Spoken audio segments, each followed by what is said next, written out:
Pourquoi avez-vous peur? Premièrement, la peur, c'est une émotion pénible produite par l'idée ou la vue d'un danger. Il faut aussi savoir que la peur, c'est humaine. La peur, c'est normal. Un homme normal peut avoir peur de quelqu'un ou peur de quelque chose, peur d'un danger, peur d'une situation quelconque. Donc la peur, c'est normal, c'est humaine. Écoutez-moi, la peur est dangereuse. Pourquoi elle est dangereuse? Parce que c'est une preuve de manque de foi. Or, lorsque vous lisez dans le livre de Matthieu chapitre 8, tu commences par le verset 24. Or, la Bible nous dit, Jésus monta dans la barque et ses disciples le suivirent.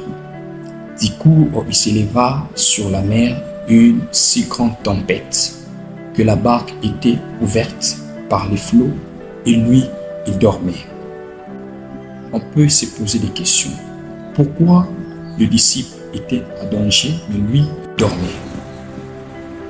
Lorsque vous lisez le verset 25, la Bible nous dit, les disciples s'étant approchés, le réveillèrent et dirent, Seigneur, sauve-nous, nous périssons. C'est normal, ils étaient en danger. Alors lorsque vous descendez, vous lisez le verset 26, la Bible nous dit, lorsque Jésus s'est réveillé, il n'a pas intervenu directement. Il a directement attaqué le disciple. Il déclare pour dire ceci, il dit, pourquoi avez-vous peur, gens de peu de foi? Écoutez, bien-aimé dans le Seigneur, j'aimerais dire à quelqu'un, bien-aimé, Jésus est à la barque. Jésus est à la barque, tu n'es pas seul. Et le vent qui souffle dans ta vie, les situations compliquées qui t'arrivent, ces situations ne te détruiront jamais. Pourquoi? Parce que tu n'es pas seul. Bien-aimé, il ne faut pas avoir peur. Réveille Jésus. Il est dans ta barque. Il est présent avec toi. Il marche avec toi. Peu importe ce qui t'arrive, sache que Jésus est au contrôle de toutes choses. Tu sais, le problème avec les disciples, à la place de menacer les vents, à la place d'intervenir parce qu'ils avaient Jésus dans la barque, ils ont commencé à pleurnicher, ils ont commencé à pleurer, ils ont commencé à crier, Maître, sauve-nous. Bien-aimé, lorsque tu es devant un danger, devant une situation difficile, bien-aimé, ce qui est important, c'est de parler. Lorsque vous lisez Matthieu chapitre 8, l'histoire de la barque, vous allez voir que Jésus, il n'a pas prié, il a menacé les vents. Bien-aimé dans le Seigneur, j'aimerais dire à quelqu'un en ce jour, n'aie pas peur, tu n'es pas seul. Jésus est avec toi. Bien-aimé, dans la barque de ta vie, dans tes situations difficiles, dans des problèmes qui te dérangent, tu n'es pas seul. Jésus est avec toi dans la barque. Bien-aimé dans le Seigneur, j'aime l'intervention de Jésus.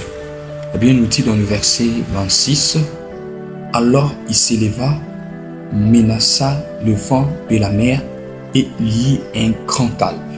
J'aimerais prier pour quelqu'un au nom de Jésus-Christ. Bien-aimé, que Jésus s'élève dans ta vie au nom de Jésus.